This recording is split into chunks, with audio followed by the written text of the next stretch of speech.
시민들에게 실질적인 도움을 주는 게 복지지. 네. 이렇게 보여주기식의 네. 행사 유지의 복지는 결국은 머릿속에 남는 건 없거든요. 네, 그렇죠. 예, 그래서 저는 뭐 우리 학생들한테 제가 교수직을 할 때도 학생들한테 첫 이제 사회복지 개론을 가르치면서 제일 먼저 얘기하는 게 사회복지가 뭐냐, 너희는 왜 왔냐 이렇게 했을 때 제가 꼭 얘기하는 것 중에 하나가 잘 먹고 잘 살게 하는 거다. 사회복지라는 것이 결국은 복지라는 게 그런 건데, 그러니까 사회복지는 사회적으로 잘 먹고 잘 살게 하는 건데, 우리 화성에 있는 수많은 생애주기별 대상자들이 결국은 피부로 체감하는 게 복지여야지. 이런 행사가 있었네. 지나가는 그런 건 복지일 수 없다. 그래서 좀 현장에서 공감할 수 있는 이런 복지를 좀 지향해보자라고 좀 생각을 하고 있고요.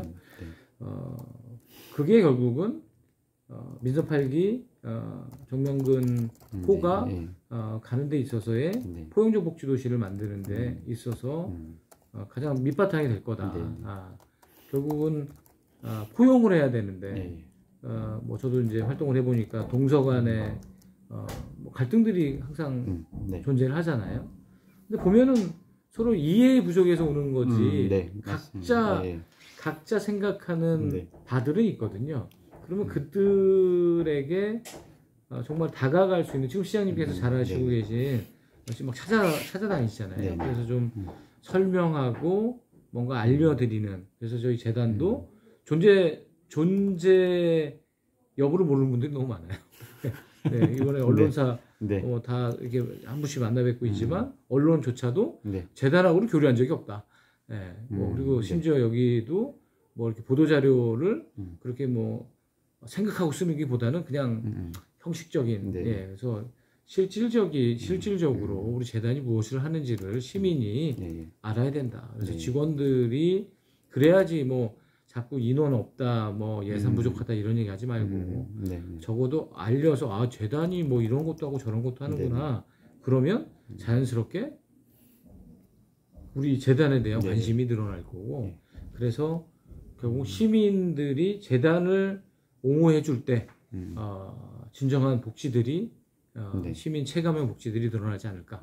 뭐 이런 생각을 합니다. 지금은 시민들에게 하는 저희 사업들은 저희들은 솔직히 별로 없습니다. 그러니까 나눔 사업에서 뭐 대상자들한테 나눠주는 거지, 그것도 뭐 재단이 한다기보다 시민들은 아마 이제 시에서 뭐 나눠주겠다. 그리고 뭐 중복수혜도 많고 뭐 이런 일들이 있지 않을까 생각합니다. 그래서 거기 이제 질문제는 제가 없었는데 이제 하나 빠뜨렸던 게 이제 사회복지재단의 이제 역할에 대해서 한번 이제 질문 다시 넣긴 했거든요. 그래서 한번 순서대로 먼저 이제 간략하게라도 한번 하는 걸로 하겠습니다.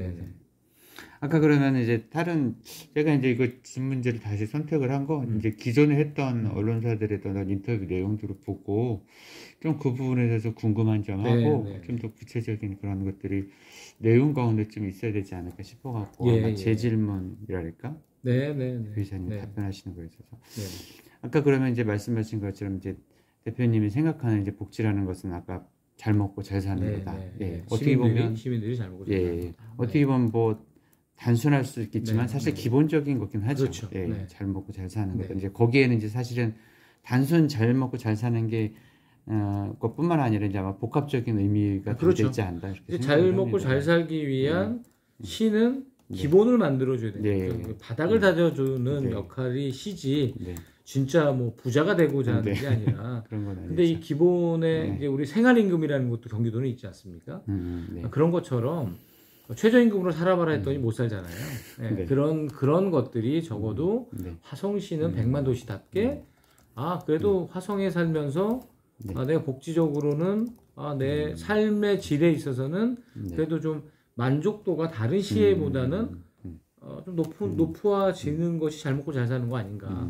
뭐 이런 생각을 해서 결국은 시는 이제 그런 것들을 바탕을 만들어주는 역할을 해야 된다라고 보여지는 거죠. 그 내용에 보면 이제 맞춤형 복지 네트워크라고 말씀하신 게 있으셨어요. 이제 그 부분이 구체적으로 어떤 것인지, 어떤 의도인지. 복지를 하는 다양한 주체들이 화성에 있지 않습니까? 시도 할 것이고, 뭐 저희 재단도 하고 네네. 또 협의회라는 데도 있습니다. 네네. 또 협의체라는 데도 네네. 있고 굉장히 다양한 조직들이 있는데 이게 체계적이지 못하면 네. 아까도 잠깐 말씀드린 것 같지만 중복의 문제가 발생이 되거든요. 그게 대표적인 게 그런 겁니다. 이 행정망에 들어갈 수 있는 사람은 공무원밖에 없다 보니까 저희들이 이제 뭐 나눔 사업을 하다 보면 읍면동에 대부분 기부자들이 원하는 분은 어려운 분들 도와달라 그렇죠. 이거거든요. 그 의도를 대부분이 또 독거노인이에요. 그럼 독거노인 한정돼 있지 않습니까? 그러면 읍면동에다가 연락하면 독거노인 명단이 와요. 그러면 아마 그분은 집에 쌀이 몇 포대 있으실 것 같아요. 제 생각입니다만. 그러니까 또 이거 들고 또 농협에 가셔서 나 이거 좀 바꿔달라. 이런 분도 있을 거라는 생각이 들긴 하는데 그런 것처럼 결국은 다양한 주체들이 산발적으로 하는 것보다는 적어도 우리 화성의 복지는 네트워크가 잘 구축이 돼서 민과 간이 함께하는 게 중요하겠다. 근데 화성에는 이 민간 네트워크가 좀 활성화되어 있지 않더라고요. 그래서 마침 제가 와서 이렇게 확인해 보니까 그래도 전임 대표님이 협의회, 협의체, 재단과의 네트워크는 구축이 되어 있더라고요. 그래서 요거를 저는 좀 확장하자. 또 다른 주체들이 있고 뭐 대표적으로 말씀드린 뭐 지화동센터 연합회라든지 뭐 어린이집 연합회라든지 다양한 또 연합회들이 있거든요. 저희들이 각 지역아동센터를 접하기보다는 연합회랑 협조해가지고 함께 만들어가는 게 더 훨씬 수월하지 않겠냐. 그래서 네트워크를 좀 확대하면서 그거에 맞춰서 대상자들을 발굴하고 지원하고 하는 것들이 저는 좀 필요하겠다. 그렇게 생각을 한 거죠.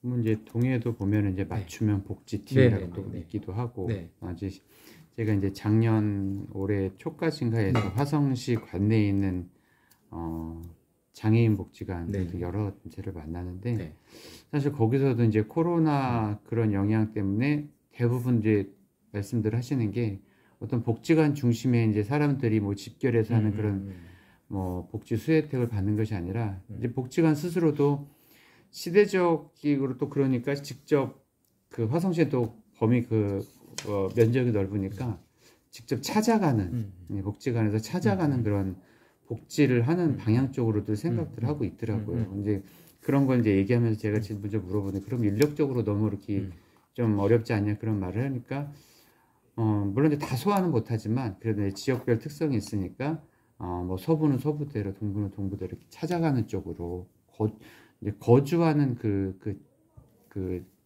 근처를 이제 찾아가는 그런 걸 많이 생각하더라고요. 그래서 지금 이제 맞춤형 복지 네트워크는 뭐 여러 이제 다양한 조직들이 사실은 이제 어떻게 보면 이 복지도 각 단체들이 있지만 이게 통합적인 그런 컨트롤 타워가 사실은 필요한 그게 재단이 역할의 하나라고 보죠. 그거라고 봅니다. 사실은 뭐 실질적으로 몸으로 뛰고 하는 그런 역할은 이제 재단이 하는 것 같지 않고 아무래도 종합적인 그런 정책이나 반영을 할 수 있는데 아무래도 공무원들이 하는 데는 한계가 있기 때문에 그런 부분인 것 같아요. 그러면 이제 아까 또 찾아가는 복지에 대해서도 말씀하셨는데 그거에 가장 필요한 것은 또 뭐라고 생각해요? 일단 제가 서비스가 고유 목적 사업의 복지관들은 다 있습니다. 있지만 아까 말씀하신 것처럼 인력의 한계가 있는 거죠. 그렇기 때문에 이 제가 서비스를 하기 위한 찾아가는 대상자를 찾아가려면 읍면동 협의체부터 이 시스템이 잘 구축되어 있으면 그래서 제가 경기복지재단 대표를 하면서 그러니까 경기도에 제가 민선 7기 인수위에 들어가서 제일 먼저 했었던 사업이 저도 이제 지역사회보장협의체에서 활동을 하다 느낀 점이 읍면동 협의체도 있고 시군 협의체가 있는데 이게 연계가 안 되면 결국은 읍면동 협의체 역할은 발굴이거든요. 사각지대를 발굴해서 어떻게든지 이 어려움을 극복해 주고자 하는 건데 이 기능을 수행할 수 있게끔 시군 협의체가 도와줘야 되거든요. 지원해 주고 컨설팅 해 줘야 되는데 그러기에는 시군 협의체 인력이 너무 부족한 거예요. 그래서 경기도에서 인건비 지원을 31개 시군에 제가 이렇게 했었던 기억이 있습니다. 그래서 간사를 한 명씩 배치를 했죠. 그래서 이 간사는 그 해당 시군의 읍면동 협의체를 지원하는 역할을 했는데 그러면 적어도 읍면동에서 우리 동네에 뭐 어려운 사람이 있다. 근데 이 사람이 보니까 서비스를 받고 있지 않은 사각지대였다. 그러면 자체적으로 해결해 줄 수 있으면 해결해 주면 되고 이게 우리가 해결하기에는 동에서는 좀 한계가 있다. 그러면 시군협의체로 올라와야 되는 거고요. 시군협의체에서 지원하면 되는데 이게 또 시군 단위에서 할 게 아니라 이 전체적인 뭐 정책적인 문제가 있다 그러면 경기도 단위에서 또 경기도 사회보장위원회까지 올라가는 이 체계가 구축이 돼야 되기 때문에 찾아가는 복지를 하기 위해서는 저는 읍면동 협의체가 실질적인 역할을 잘할 수 있도록 컨설팅하고 지원해 줘야 된다. 근데 저는 좀 이게 읍면동 협의체도 위원님들이 잘못 제 인터뷰를 또 잘못 곡할 수도 있는데 자원봉사 단체화 되어 있는 곳도 있는 것 같습니다. 예, 그러니까 그냥 우리가 뭐 어려운 사람 도우면 되겠지. 이거는 읍면동 협의체의 만든 목적이 아니거든요. 예, 그거는 동에 있는 자원봉사 단체들도 많이 있기 때문에 거기서 하면 되는 거고 읍면동 협의체는 정말로 갑자기 수원 발발이가 나타났다. 그러면 이건 우리 동에 있는 사람들을 이들로부터 좀 보호해줘야 되는 이런 것들을 만들어낸다든지 또 어려운 문이 발생해서 어떻게 지원해야 되겠지 이런 것들을 고민하는 건데 조금 그런 점에서는 화성이 좀 차이가 있더라고요. 그래서 찾아가는 서비스를 위해서라면 네트워크랑 그래서 결부가 돼야 되는데 결국은 읍면동 협의체부터 시군 협의체까지 이어지는 이 구조에 다양한 주체들이 결합이 돼서 지역의 문제로 빨리 소독하고 약을 발라주는 이런 쪽으로 가는 것이 저는 필요하다라고 생각이 듭니다. 네. 사실 읍면동 지역 사회 보장협의체는 이제 이렇게 그거에 대해서 또 뭐 비하하는 건 아니지만 아무래도 이제 복지 쪽으로 체계적으로 하기에는 민간이 하기 때문에 사실 그런 부분들은 한계가 있는 것 같아요. 실무적으로 뭐 움직여주는 건 할 수는 있어도 또 그런 단체를 또 읍면동 지역 사회 보장 협의체라고 그렇게 해놓으니까 그 부분들이 역할론에 있어서 조금 구분을 해야 되지 않을까 그런 생각이 듭니다. 그러니까 이제 교육과 컨설팅이 먼저 들어갔어야 되는데 화성은 좀 이렇게 주민자치위원님들을 하셨던 분이 또 이렇게 또 하나의 주민자치 조직처럼 보고 계시는 것도 있는 것 같고 해서 이 부분이 저는 좀 바로 서야 된다는 생각을 좀 합니다. 사회단체들이 저도 항상 생각을 할 때 이게 공무원이 손을 닿지 못하니까는 민간에 대해 넘기는 것 같긴 한데 사실은 이제 어떤 체계적인 것이 있다기보다도 사실 손발이 되어주기 원하는 그런 게 아닌가 조금 그런 우려는 있긴 하거든요. 그래서 나름 이제 본인들은 마인드를 갖고 열심히 한다고는 하지만 그 결국 어떤 체제나 아니면 정책 같은 거에는 실제적으로 의견을 낼 수 있어도 본인들이 스스로 할 수 있는 건 사실 없거든요. 그런 부분들이 좀 민간 사회단체는 아쉬움이 있긴 하거든요. 이제 그런 부분들을 조금 아까 말씀하신 것처럼 네트워크를 통해서 상위 기관적으로 연결하는 거 그거를 이제 그 부분이 이제 어떤 찾아가는 복지나 아까 말씀하신 맞춤형 복지 네트워크가 필요하다는 부분이잖아요. 정책적으로. 그렇습니다. 또 그다음에 이제 나눔 사업 확장이라는 것을 말씀하셨어요. 구체적으로 어떤 제가 또 와서 보니까 5월 달에 저희 재단으로 이제 화성시에 그 나눔이 저희 재단으로 통합이 됐습니다. 그래서 이제 화성시와 공동모금회랑 저희 재단이 3자가 협약을 해가지고 화성시로 들어오는 기부 처에서의 현물과 현금을 저희들이 배분하는 사업을 하거든요. 근데 공무원분들도 그렇지만 뭐 저희 직원분들도 인원도 적고 그러다 보니까 그냥 말 그대로 배분에만 줬으니까 빨리 나눠주고 끝내자 이렇게만 하는 것 같아서 이 나눔 사업이 실질적으로 기부자들이 화성시에 내가 내려고 했던 거는 내 기부한 게 어떻게 잘 배분됐고 그러면 내가 뿌듯하니까 난 내년에 한 100만 원이 더 하고 싶다. 이런 것들도 이끌어내야 된다고 생각하거든요. 근데 재단이 그러려면 중간에서 그런 역할을 해줘야 되는데 사진 하나 찍었으니까 끝났다. 이건 아니다. 그래서 제가 우리 직원들한테는 사진을 찍은 거는 1단계다. 그러면 2단계에는 우리가 배분을 잘했을 거고 이 배분한 결과를 들고 사진 찍은 거를 액자 하나 만들어서 기부처를 찾아가라. 그래서 이렇게 당신이 기부해 준 것이 누구누구한테 어떻게 기부됐으니 감사합니다라고 인사를 해라. 야, 네가 갖다 준 사진을 보면서 이분이 내년에는 고민 안 하겠냐. 그러면 내년에 당연히 확장이 될 거다. 근데 제가 와보니까 이게 갑자기 떨어진 사업이니까 1년 1명 배치돼 있는 거예요. 근데 이게 1년에 연간 한 20억 이상을 한답니다. 못하죠, 혼자. 그래서 그거를 한 팀 정도로 아니면 적어도 본부 정도로 해서 이게 왜냐하면 앞으로 사회복지기관들이 보조금에 의존하는 거는 한계가 올 겁니다. 시가 언제까지 물밀듯이 지원할 수는 없잖아요.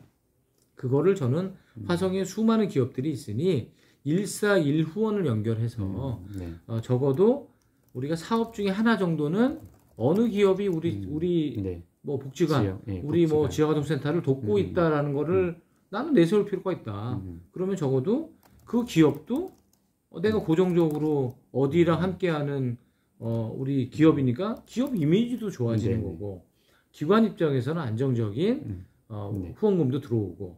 근데 저도 이제 복지관 우리 제가 학교에 있으면서 복지관을 파견 가서 운영을 해본 관장 역할을 해봤을 때 기부처는 큰 돈을 한꺼번에 주는 건 힘들어해도 매달 50만 원 정도씩 주는 건 그렇게 어려워하지 않습니다. 거기도 이제 정해져 있으니까 사회공헌 따로 있으니까. 그리고 중소기업도 50만 원은 줄 수 있습니다.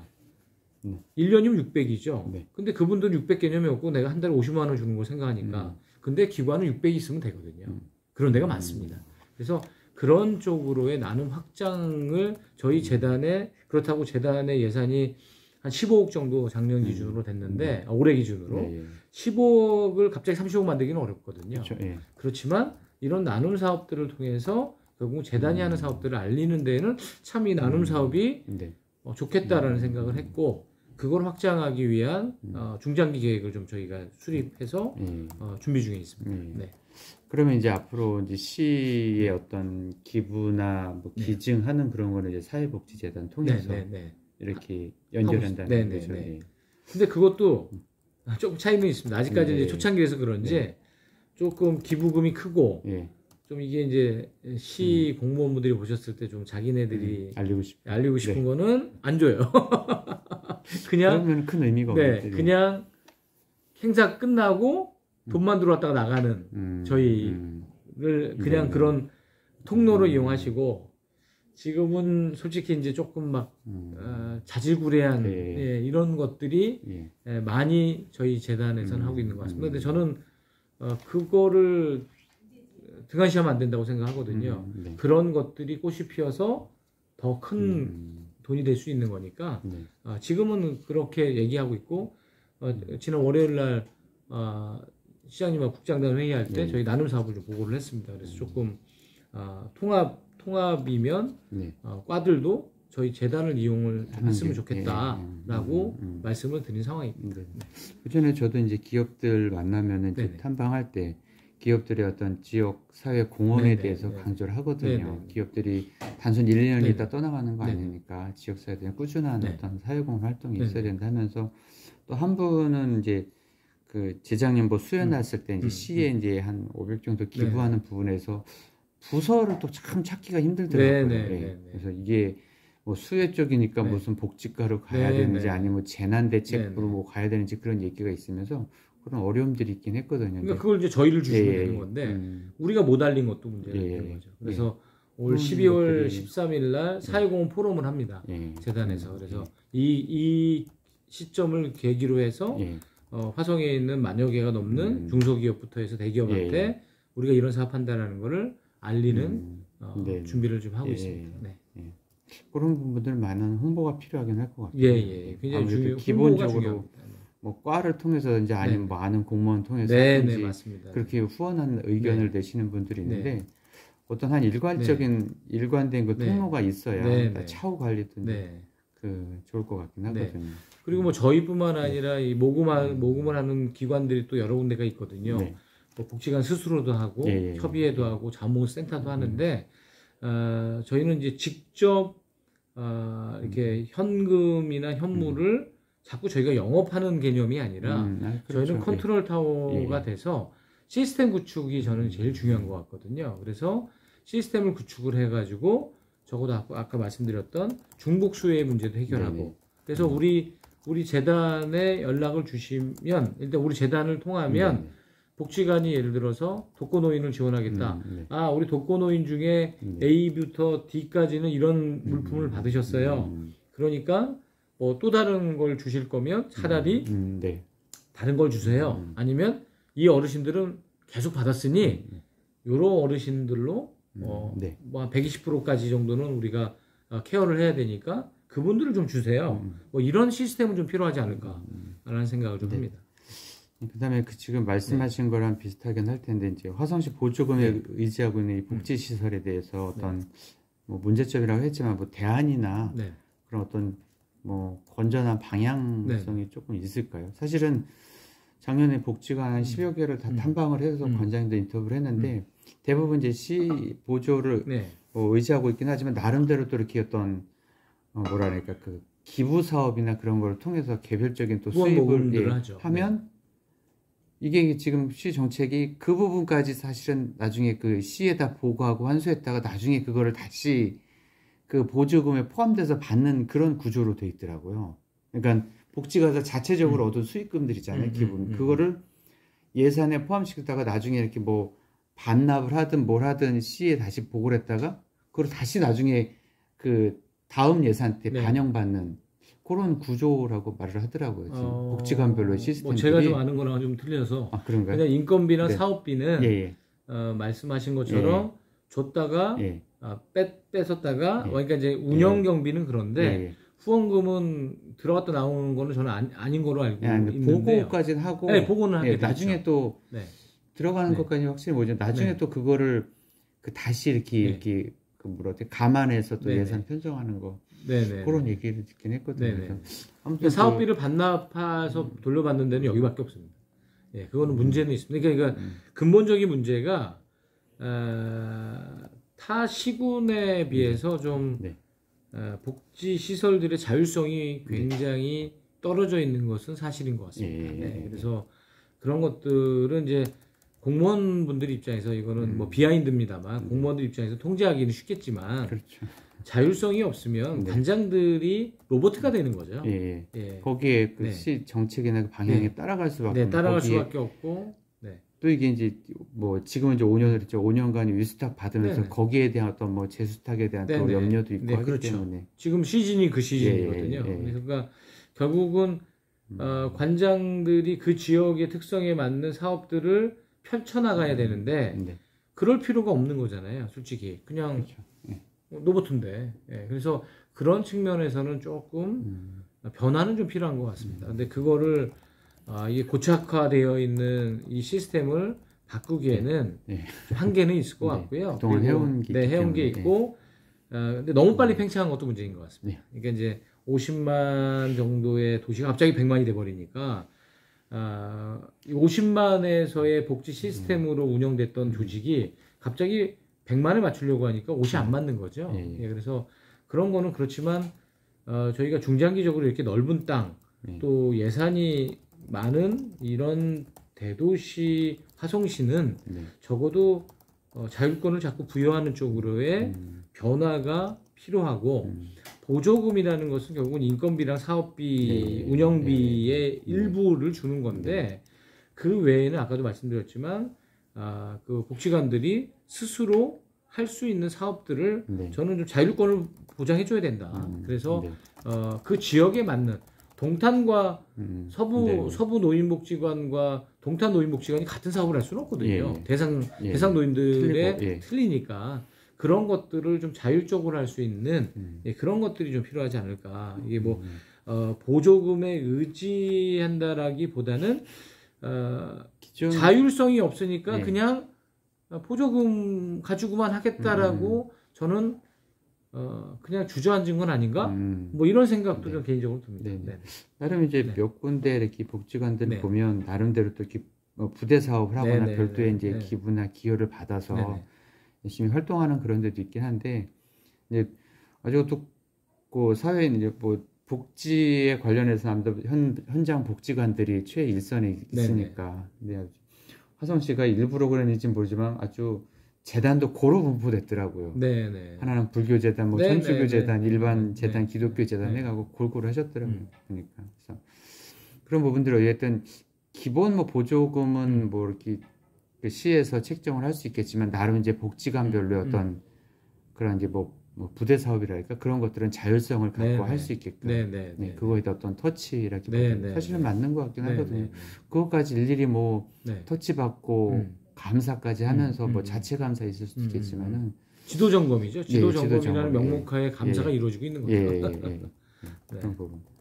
예전에는 한때 뭐 복지관 관장 뭐 출퇴근 갖고도 이렇게 시에서 감사하는 그런 얘기도 있었거든요. 네, 그것 때문에 한번 이 화성이 잠잠해져 버린 거죠. 그러니까 민간 그래서 제가 이제 이게 비하인드입니다만 네트워크가 무너진 이유 중에 하나도 결국은 그 사건을 계기로 결국은 중심에 섰던 분들이 퇴장을 하니까 그냥 지금은 안주하는 그런 분위기로 가는 것도 그래서 이게 저는 좀 화성의 복지가 후진형이다랄 수밖에 없는 게 그런 걸 한번 경험하다 보니까 복지 현장에서는 괜히 나섰다가 자기가 돌맞을 수 있으니까 못하는 경우도 있는 겁니다. 그래서 그런 것들을 좀 협의체나 저희 같은 재단에서 끌어모아주는 작업은 좀 필요하다. 그래야지 100만의 얼굴을 만들 수 있다.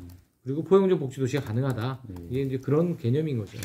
아까 그 네트워크 말씀하셨는데 이제 복지관별로 다니다 보니까는 그래도 뭐 어느 정도까지는 뭐지만 그 나름대로 이제 복지관의 어떤 그 담당 팀장이나 직원들이 그 지역사회 보장 협의체 뭐 전체 회의라든가 아니면 읍면동의 어떤 복지 관련 그런 단체 회의 때 참석을 하면서 나름 이제 네트워크를 한다고 이제 그쪽 편에서 하긴 하는데 이게 전체적으로 다 그렇게 돼 있지는 않은가 봐요. 지금 아까 말씀하신 것들이 좀 더 그거를 확장해야 된다는 그러니까 이제 제가 이제 성남에서 공동위원장을 할 때 어떤 거를 했었냐면요. 읍면동 협의체가 이제 권한이 동장님한테 있다 보니까 동장님 입장에서는 꼭 활동 많이 하시는 분들을 막 넣는 거죠. 근데 좀 필수 위원들이 있어야 된다고 생각합니다. 당연직 형태의 적어도 복지관 복지관 환자, 복지관 누구, 그다음에 복지사학지대 해야 되니까 뭐 야쿠르트 아줌마, 뭐 실제 대상자를 만날 수 있는 사람들 있지 않습니까? 그런 사람들이 주축이 돼야 되는데 자율성이죠. 너무 자유롭게 모집이 되다 보니까 당연히 활동하시는 분들 손들고 나 이거 하고 싶어 그러면 보면 대부분 주민자치위원들. 근데 이분들은 나름 그 지역에서 이제 어깨에 이제 뽕이 있는 분들이다 보니까 말씀하신 것처럼 봉사 단체처럼 돼버린 거죠. 그래서 실질적인 사학지대 발굴이 아니라 네트워크가 아니라 엄한 쪽으로 흘러가는 그런 곳도 있는 것 같습니다. 그래서 그런 부분들이 결국은 복지관에서의 전문성을 읍면동 협체에 가서 하라고 하는데 형식적이 돼버리는 거죠. 말 그대로 이제 어떤 뭐 복지관이나 관이 해야 될 일을 이제 민간한테 넘기면서 뭐 행정에 뭐 비하하는 건 아니지만 행정의 어떤 조금 그 일들을 덜게끔 되는 좋게 얘기하면 그렇게 되는 거지만 사실은 민간에서 할 때는 또 한계가 있긴 하고요. 나름 봉사단체도 생각하고 열심히 하는 분들은 또 열심히 하지만 실제적으로 어떤 정책적이나 그런 부분들 마인드 갖기는 쉽지 않은 것 같습니다. 내년에 이제 내년쯤인가 이제 북부 종합복지가 이제 봉담 위쪽에 또 생기긴 하는데 지금 화성시에 이제 종합 장애인 노인 복지시설 한 10개 그렇게 있는데 보실 땐 전체적으로 어떠신 것 같아요? 아무래도 최일선에 있는 저는 이제 인구 총량제가 좀 필요하다고 보여지고요. 그러니까 인구 총량에 따라서 시설이 그러니까 저는 복지도 중장기 계획이 좀 필요하다. 그래서 화성시 복지도 인구가 늘어나면 거기에 맞는 시설들을 정해놓고 자연스럽게 늘리면 굳이 우리 지역에 뭐 이거 늘려주세요 뭐 이게 아니라 그래서 당연히 봉담 지역에 있어야 되고요. 병점에 종합복지관이 없습니다. 노인복지관도 없고 다 없습니다. 근데 병점은 굉장히 큰 도시거든요. 그러니까 그렇게 돼버리는 거죠. 그러니까 신도시가 개발될 때 그러니까 결국은 우리 저기 향남에 있는 우리 남부노인복지관이 그런 케이스죠. 그러니까 차량이 그렇게 많은 차량을 모의해서 온 동네 어르신들 끌고 와야 되잖아요. 그게 과연 효율적이냐. 그렇기 때문에 적어도 복지관들은 거점형으로 있어야 되고 그리고 서부처럼 땅은 넓지만 인구가 적은 데는 찾아가는 복지를 해야 되겠죠. 이동복지관 뭐 이런 거를 한다든지. 그래서 10개 복지관이 적은 수준은 아닙니다.